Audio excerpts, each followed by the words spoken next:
And where they meet in the middle, where that bright dot is in the middle, that is what some people refer to as the 0 point, or as Nassim Haramein calls it, the vacuum. That's where you enter the infinite vacuum of the infinite density of creation. And we can thank Nassim for giving us the physics papers that show that the density of the vacuum is infinite.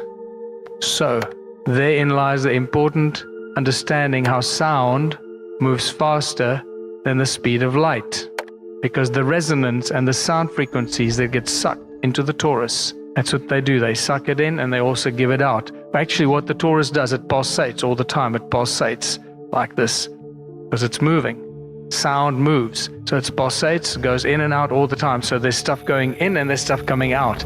Out of that infinite density, everything in creation seems to manifest. It is at that point that you get the accretion disk that is then spread out at the galactic torus, the toroidal galactic equator. Now, quickly, the denser the medium, the slower the speed of light. If you put light through a medium, the denser the medium, the more it slows down the light. The converse is true for sound. The denser the medium, the faster the speed of sound. That's why sound travels faster in water than it does in air. So how fast does sound travel in an infinitely dense medium? Infinitely fast. Every thought that you have is a frequency. Every word you say is a frequency. Every muscle, every move your muscles make is a frequency that creates an effect around you. Every time you think, you move, everything you do goes into the toroidal field that makes up your body, the atoms of the molecules of the muscles and everything in your body at the atomic level goes into that central toroidal structure of your atoms.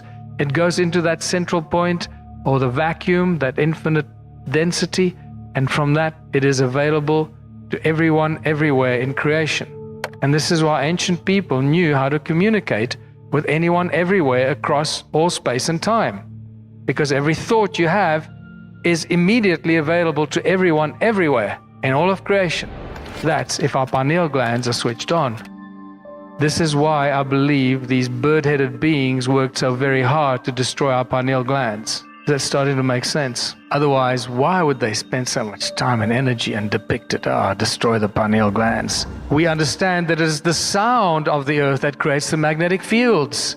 The sound, the earth rings like a bell, right? It is not the molten iron core at the center of the earth that creates the magnetic field. That's another lie we've been told. Somebody came up with somewhere along the line. Because molten iron doesn't have a magnetic field in any case. Has to be solid. And that brings us to identifying what the magnetic fields actually look like. Thank God for the ferrolens cell, which is discovered not that long ago. We can now see what the magnetic fields actually look like in a beautiful toroidal shape. This is what the magnetic fields look like in toroidal fields. And I believe that these are actually what Mr. Ley found, that are now called ley lines. He just really discovered the lie of the magnetic fields and the connectedness of all the magnetic fields on Earth, on the surface. What happens when you bring a magnet close to a ferrofluid? Something magic. Little tiny cones pop out, and you start seeing the interconnectedness between magnetism, cones, and toroidal shapes. You cannot separate those. Sound and magnetism effects in nature. It's all around us. You see how sound is responsible for pretty much all the shapes. And once you watch Hans Jenny Cymatics documentary, you realize how spectacular that is. When you put a ferrolens cell over a speaker magnet, we see something magic. Loads of tiny little cones facing the center. Does it remind you of something? Yes, it reminds me of this guy's wristwatch. Okay? Bingo.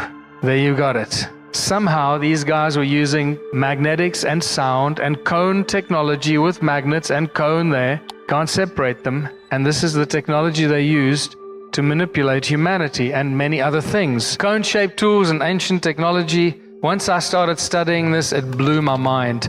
It is a completely misunderstood and ignored part of ancient civilization. Cones in all ancient cultures, in South Africa, in England, in Egypt, cones everywhere.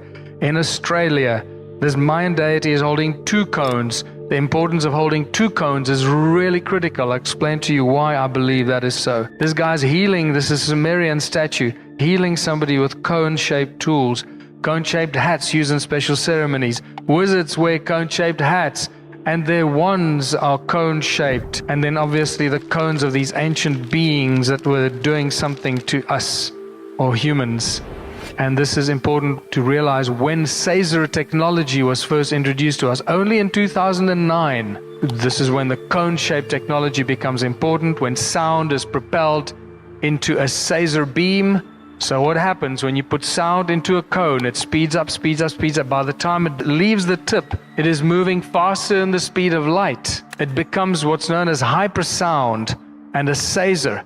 That sound frequency enters the 0 point of the toroidal field, at which point it basically creates this infinitely fast Caesar beam. What happens to that Caesar beam? That Caesar beam is surrounded by incredibly powerful magnetic fields because of the toroidal nature of that Caesar beam. So now you got the Caesar beam that is surrounded by an incredibly powerful magnetic field. If you use this cone as a tool, you can channel your thoughts as a frequency, into your hand holding this tool. So you don't need any other source of anything. You just need yourself, your thoughts, and a cone. So you can channel your thoughts, and that the frequency of your thought gets channeled through the cone and becomes a Caesar beam.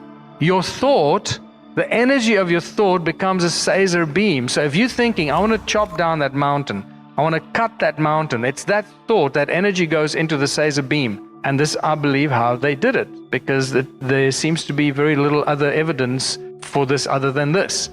They thought, in fact, we have many channelings that suggest the same thing for those people that believe in channeling and shamanic information. So it was they used their thoughts through their hands into the cone, cut that mountain with my Caesar beam. Remember, you can't see a Caesar beam, so it's not very impressive. Laser beams are far more impressive, but infinitely less powerful. Caesar beam, cut the mountain off. And this is where you need a second Caesar beam, second cone. This is why that Mayan deity holding two cones. Because once you got two Caesar beams running, you got two powerful magnetic fields, and you can trap the tip of that mountain between the two magnetic fields. And this is, I believe, how simple it should be. Because once you got this technology, you can pretty much do everything. And this is why we see giant ancient trees chopped down. How did they chop that giant tree down? Probably with a Caesar kind of technology. We have these beautiful cone-shaped tools in the Rosicrucian Museum in San Jose that are engraved with cuneiform text that tell us that these cones were used in the construction of the temples of Sumer. Now, how would you use a cone in the construction of the temple of Sumer? And one of them mentions the temple of Inanna being built with these cone-shaped tools. And then to the rescue comes Ed Leeds-Cullen, the man that built Coral Castle, this incredible place at the southern Florida. And he was seen levitating those giant blocks with ice cream cones in his hands.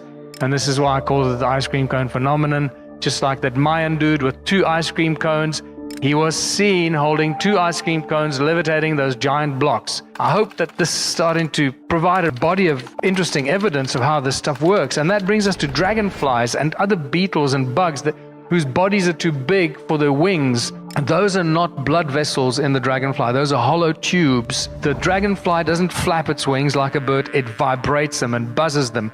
It's the buzzing of those wings, the sound of those wings that goes into the tubes, the hollow tubes. And at the bottom of those hollow tubes, there are hundreds of tiny little cones.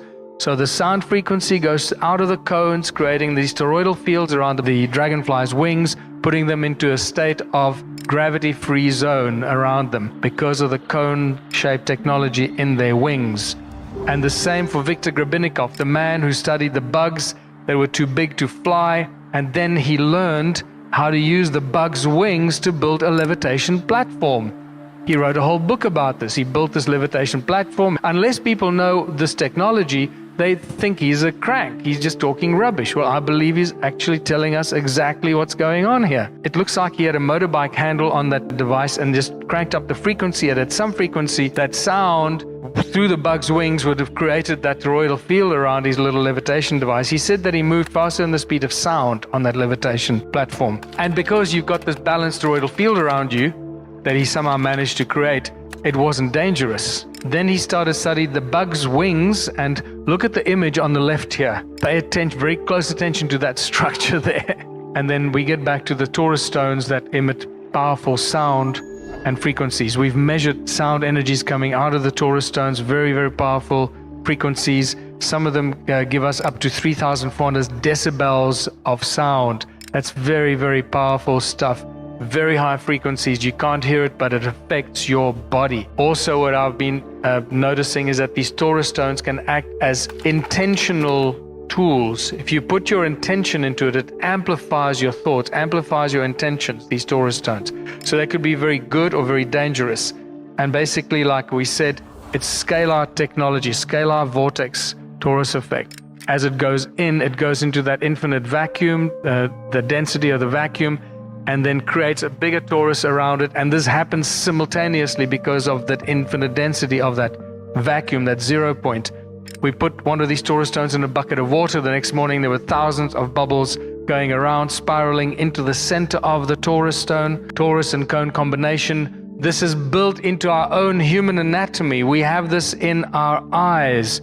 We have rods and cones in our retina. So at the back of our eyes, we have like this laser dish that's catching all the light and the frequencies coming through our eyes from the front, and the cones are facing backwards in the retina and shooting, turning the sound and the frequencies of the light, turning it into laser beams, shooting it through the optic nerve into the pineal gland. Isn't that remarkable? That our retinas are like satellite dishes, amplifying the light and the sound frequencies and sending it to our pineal gland. Oh my goodness. And what's at the front of our eyes? At the front of our eyes, we have not cones, but toruses. We have beautiful toruses at both our eyes. Our irises are little tiny toruses with a lens in the middle that focuses the light and the sound coming through that with the light. This is just spectacular. This torus cone combination is all over in our own anatomy, and this is why we should be able to do this, all of us, and so much more. In 2017, November,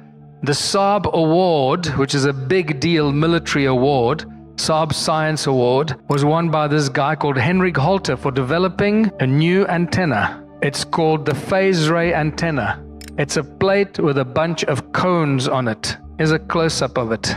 It is the most powerful antenna ever built, thousands and thousands of times stronger than any antenna before. And it can both send and receive cones on a metal plate. Pay attention to that structure. Can you see the similarity between the bug's wings and that antenna? And the plot thickens.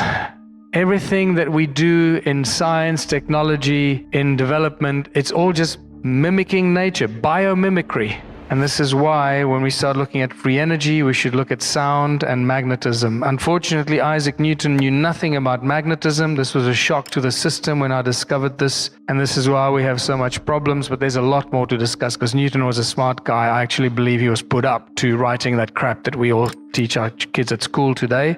The whole Newtonian physics thing, just to distract us from what's really going on. And this is why gravity is completely nonsensical. We observe it, we can't explain it, we don't really understand it, and yet the whole effect of gravity is perfectly equally described by Coulomb. In Coulomb's law, it works exactly the same, except it's described as an electric phenomenon. And if it's an electric phenomenon, it means it must be an electromagnetic phenomenon, which means it's a magnetic phenomenon, which means it's a sound phenomenon. So, it's much easier to describe gravity as a magnetic effect. And suddenly everything becomes very, very clear, and we can explain everything about our reality. Sound creates magnetic fields, moving magnetic fields create electricity, and we live in a magneto-electric universe.